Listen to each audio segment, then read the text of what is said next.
in the webinar. Good evening. And I will certainly thank Mr. Jayant Mohanty for having brought us all together on one platform.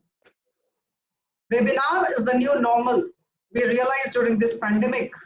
And I'm really thankful to him for having thought of this and having gathered us together and having made us speak and think about a highly relevant topic: how to bring the economy and business back to track post-lockdown. Now, incidentally, I'm talking to you just after the address of the Honorable Prime Minister yesterday and Madam Nirmala Sitharaman's address to the nation today, when she was discussing with us the contours of the rupees 20 lakh crore stimulus package given to the country. So most of us are quite clear about how things are going to go. But let me honestly start by saying that this is a very critical situation for all of us. The economy is in a shambles. Huge recession. Unemployment rates are very high. It was 8% in March. It has gone up in urban areas in April 2020 as per the Center for Monitoring Indian Economy reports. There is no travel, there is no transport, there is no labor supply, and everything has come to a standstill. One specific virus, one minor virus has put us behind bars. We are all shut down. Life has come to a standstill. If I say so, it will not be an exaggeration. Now, friends, let me actually talk to you about the Walt Disney production.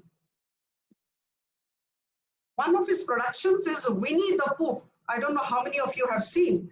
I have seen Winnie the Pooh. It's a production of Walt Disney. And there is a character in that production. His name is Trigger. And Trigger always talks of one thing when he actually, acts in that particular production. He says, life is not about how fast you run or how high you climb, but how well you bounce. In the context of today's economy, my dear friends, it's not how big your GDP is or how fast your growth is, how fast you have been growing. The real challenge is how best and how quickly you are able to bounce back to the normal of 7 to 8% per annum. This is the challenge. We have to bounce back. And all of us are aware of the scenario now. Let me honestly tell you that we are in a very bad shape. As I told you, I reiterate, and all of us will agree with me. In fact, as far as the figures are concerned, there are too many figures. I would not like to burden you with statistics. I mean, as on 12th of May, about 4.3 million people in the world are infected with the virus. And there have been more than 290,000 deaths. All of us are aware of it. And as far as India is concerned, 74,000 plus people have been infected and more than 2,400 people are dead, unfortunately. And as far as our state is concerned, our Odisha is concerned, it was 538 people infected with 3 deaths. And it's rising in Odisha. Now, what's the scenario? I mean, when we talk of economy now, how was the economy? I'll just take 2-3 minutes of yours to tell you about the nature of the economy just prior to the lockdown. What is the global scenario? And what is the Indian economic scenario as of now in terms of data and statistics? In fact, we need to know this. All of you, many of you might be knowing. At the cost of being repetitive, I would definitely like to tell all of you. Now think of 9 months, April 2019 to December 2019. The growth rate of Indian economy was 5.3%, as against 6.3% growth rate in the corresponding period in 2018. That is from April 2018 to December 2018. So we were definitely less than what we were in 2018 already before Corona came. And my dear friends, this was because of the overall global slowdown. We are not pointing out fingers at anybody, at any government. neither central government or state government. This was the result of the global slowdown, weak manufacturing, failing exports, weak consumer demand, and lack of private investment.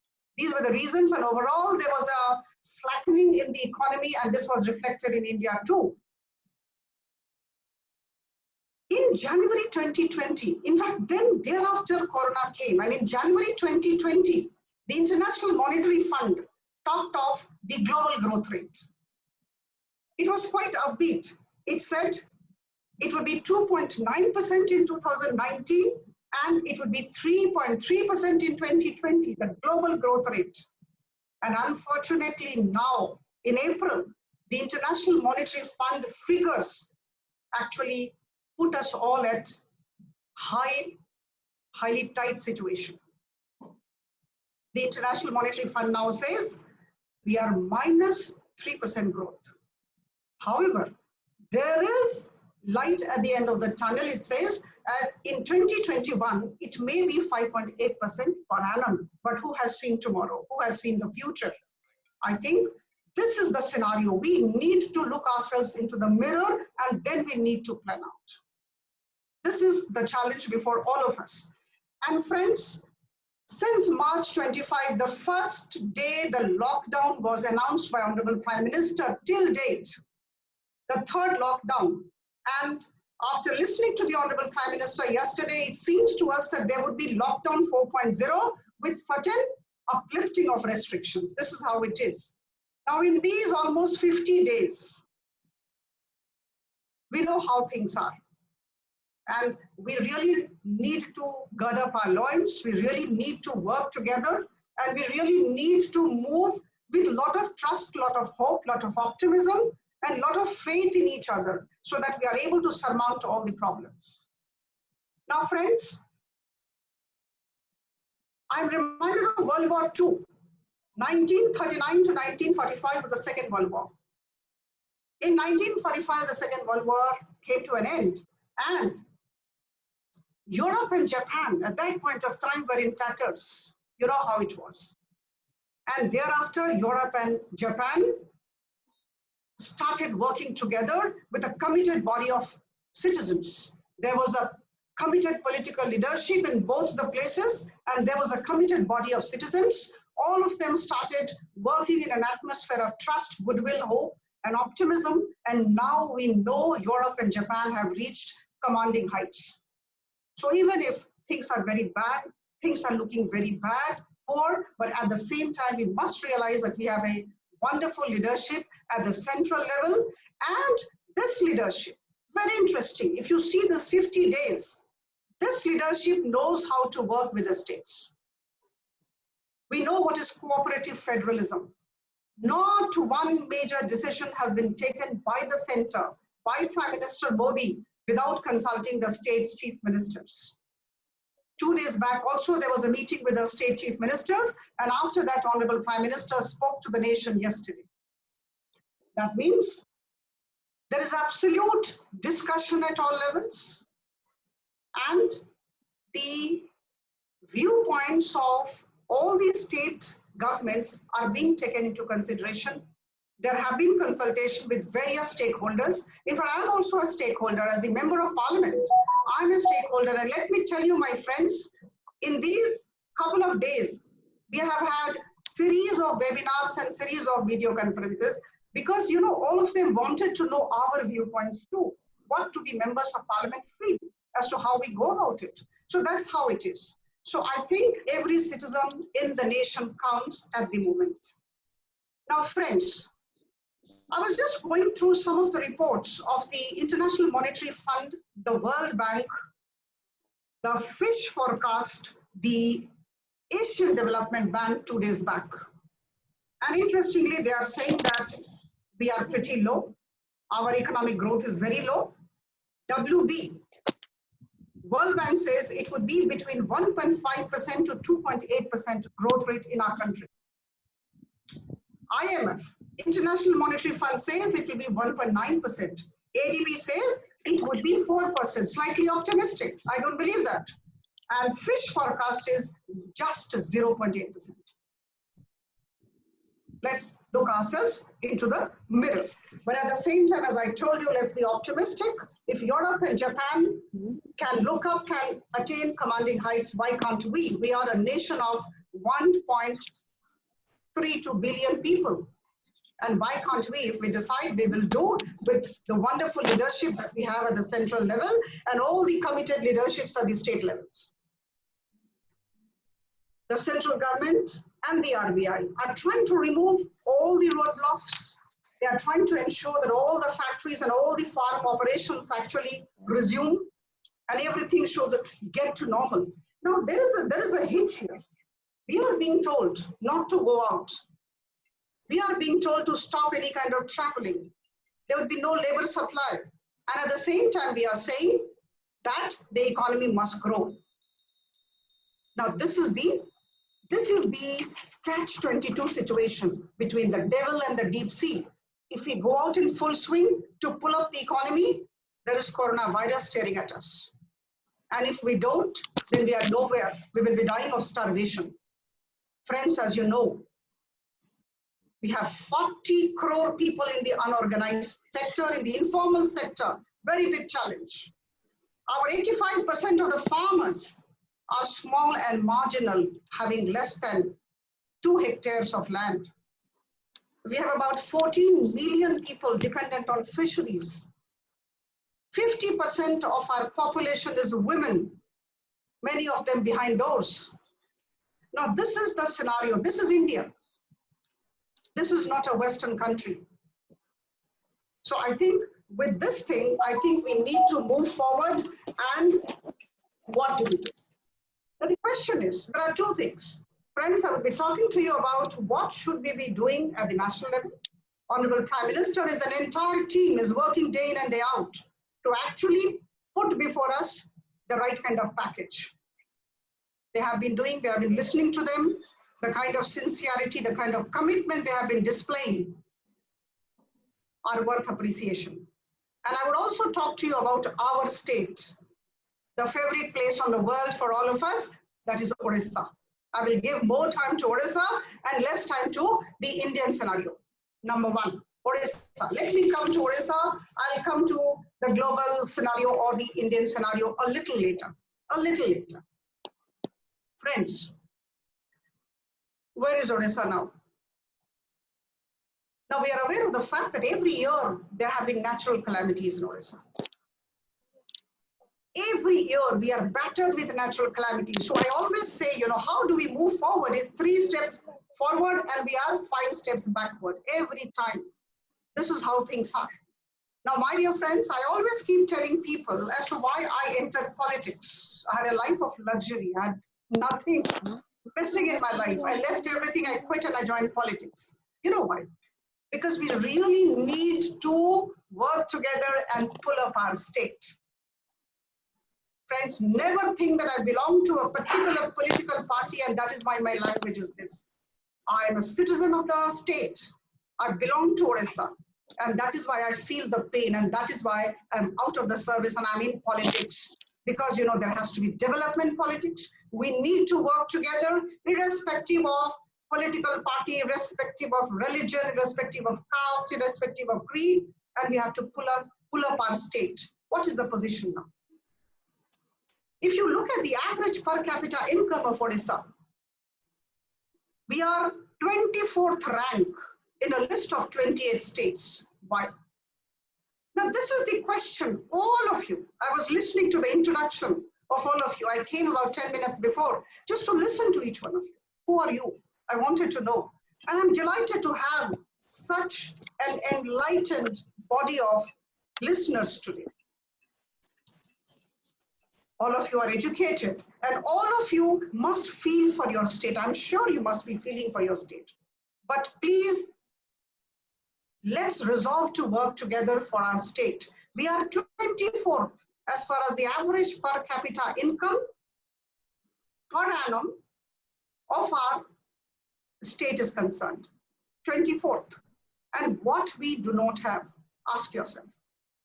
We have 35% iron ore reserves. We have 25% coal, 70% bauxite, 98% chromite. We have 480 kilometers of sea coastline. We get 1400 millimeter of rainfall. We have wonderful forest cover. And more important than anything else is, we have a great, good, peace-loving people, human resource. Wonderful human resource Odisha has. And even then, we are 24th in the rank. Let us think about it. Let's get angry. Let's get discontented. I really want all 4.5 crore people of Odisha to get discontented. This is not a political speech that I'm delivering. I reiterate, I talk to you as your sister, as a resident of Odisha, as a responsible person of Odisha. And all of you need to feel angry. All of you need to feel discontented. You know, when I was working in the Ministry of Rural Development, a little bit of digression, please allow me. I was working in the Ministry of Rural Development. I was handling the largest anti-poverty program of the world, MGNREGS, for 5 years. I used to go to different states. With all humility, I would say that I have covered 25 states and about 400 districts. That point of time, people would look at me with disdain just because I was coming from Odisha. You know, they would just say, okay, there is too much of poverty, is it? This is how I was introduced to other states. A very poor state she comes from. Why? This is a question of the self-respect of every Odia. What do we do together? How do we help the government? How do we work together? That is the question. Now, friends, whatever little experience that I have of 25 years in the Indian Administrative Service, on the basis of that, and whatever I have learned from good people like you all across, I would just talk about a couple of things. Number one, HRD, Human Resource Development. I don't have to explain the parts of knowledge economy. Knowledge economy. If you see any developed economy in the world, in the West or any Southeast Asian country like Japan, like Korea, like Singapore, like Vietnam, like Malaysia, any country, you look at them. It's just because there was tremendous focus on human resource development. These economies are making their young population today well conversant with fifth industrial revolution, which we call Industry 5.0. The young population there in those countries talk of genetics, they talk of bioengineering, they talk of artificial intelligence, they talk of Internet of Things, they talk of robotics. Now, friends, think of the young population in Odisha. Do we ever talk of these? Do we ever talk of Industry 5.0, the fifth industrial revolution? Do our children, our young people, talk of all these things that I spoke of? Bioengineering, Internet of Things, artificial intelligence, robotics. Why can't our children, boys and girls, start getting into these? We have to focus on human resource. Number one, unless we do that, we cannot match with other countries of the Southeast. And you know, I tell you, Odisha has the capacity, the kind of natural reserves that we have, the kind of coastline that we have. I think we can be the Germany of India. The kind of mineral reserves that you have, I've talked of all those mineral reserves, and I gave you the data. Now, friends, after 72 years of independence, think, what are our exports from Odisha? The other day I was going through the economic survey of Odisha. I wanted to know what was the volume, the quantum of exports from Odisha, and what was the nature of those exports? What kind of things do we export to other states, to other nations? You know, the nature of export from any country will tell you, or any state will tell you, the kind of work that that particular state does and the kind of economic situation that the people of that state are in. I don't know, my friends, whether you are aware of it or not. I would definitely like to tell you that 84% of the exports from Odisha to other states, to other countries, are primary grade steel, aluminium, and iron ore. What do you mean by primary grade? I'm sure many of you must be knowing. Many of you must be more educated, more experienced than I am. Primary grade steel, aluminium, iron ore means no value addition. 84% of the exports are primary grade steel, aluminium, and iron ore. Why does not value addition take place in our state? This is the question. Let's ask the question. This is the question. Why are we 24th? This is the first question. In average per capita income. Number two, why should our exports, 84% of our exports, be not value added? If it was value added, the unemployment rate in our state would not have been so high. Why should our kids go to Tirupur, go to Surat for working in textile factories? Why can't we have textile factories? This is my question. Why can't Kandhamal turmeric become an international brand? It's possible. Other states, other countries have done. Why can't we do? Where are we lagging? Now I remember in 2016 and in 2018, when I was in Government of India working as Joint Secretary, I remember there were two Make in Odisha conclaves. Huge fanfare in 2016 and 2018. Huge amount of money had been spent and lots of MOUs had been signed with big companies from all over the world. Now let me ask you what happened to those. If the MOUs had been signed and if that kind of investments had been made in Odisha, our children would not have gone out. Our children would not have gone for work somewhere else. This is the question. I spoke of three things I remember vividly when I was working there, of course, in a different segment I was. There were three MOUs. Good intentions. Biotech Park in 2008. The government announced that there would be a biotech park in Odisha in 2008. And everything